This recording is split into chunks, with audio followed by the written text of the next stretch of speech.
Hello කොහොමද? මම සාරා. ඉතින් අද ඔන්න මං ඔයාලට අලුත් බ්ලොග් එකක් අරගෙන කියපු විදිහටම ඔන්න ආවා.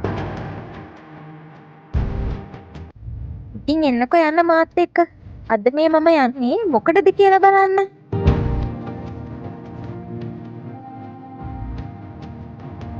ඔව් ඉතින් අද අපි ආවේ පිස්සු ෆිල්ම් හෝල් එකට. නිව් රෝහණ සිනමා එකට. ඉතින් අද අපි ආවේ මෝඩ තරික බලන්න. ඔයාලා ඉතින් thumbnail එකේ දකින්න ඇතිනේ.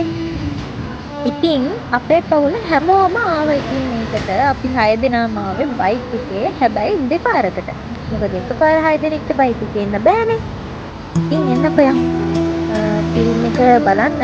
දැන් ඉතින් වෙලාව හොඳටම කිට්ටු වෙලා තියෙන්නේ. අපි එන්නේ පරක් වුණා. ඉතින් අක්කා ඉතින් අපි එනකම් බලාගෙන හිටියා. යමු අපි දැන් ෆිල්ම් එක බලන්න.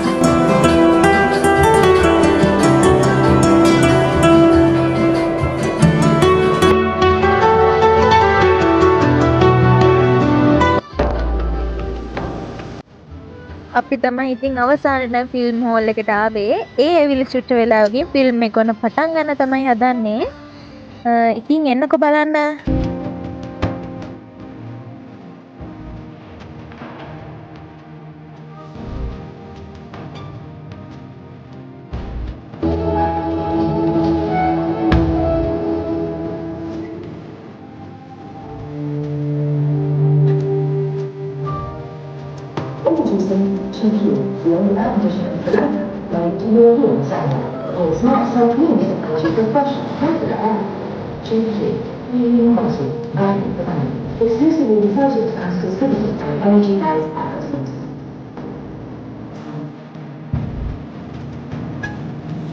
ඉතින් මේ vlog එක අපි ෂූට් කරේ නම් හරියටම කිව්වොත් දෙසැම්බර් 6 හෝ 7 වගේ ස්පෙෂල්ම වුණේ අක්කගේ බර්ත්ඩේ එක තිබ්බා. අන්න ඒ නිසා ඉතින් එයා අපිව එක්ක ගියා ෆිල්ම් එක බලන්න. ඉතින් මෙහෙම කරන්න පුළුවන් වුණා.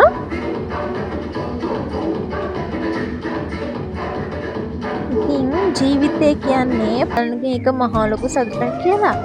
ඒ වුණාට ඒකාකාරී බවෙන් මිදෙන්න ඒකත් හොඳ අපිට chance එකක්. මම ඉතින් හැමෝටම කියන්නේ මගේ වීඩියෝස් බලනගේ වටේ ඉන්න කීප දෙනා මට හරියට වටිනවා. ඉතින් අපේ මානසික සෞඛ්‍යයටත් හොඳයි අපේ මේ ඒකාකාරී බවෙන් මිදෙනවා නම්. ඔන්න ඉතින් ගෙදර යන්න තමයි දැන් අපි යන්නේ. අක්කයි පොඩ්නංගී මල්ලි තුන්දෙනාව දාලා එන්න ගියාම බයික් එකෙන්. ඉතින් අපිව එක්කන් යන්න ආයෙනකන් අපි දැන් ඉස්සරහට පයින් යනවා. ඉතින් මේ vlog එකත් ඉවර වෙන්නයි හදන්නේ. අලුත් vlog එකකින් ඔයාලව හම්බෙන්නේ නම් එතකල් හැමෝම පරිස්සමින් ඉන්න. bye bye.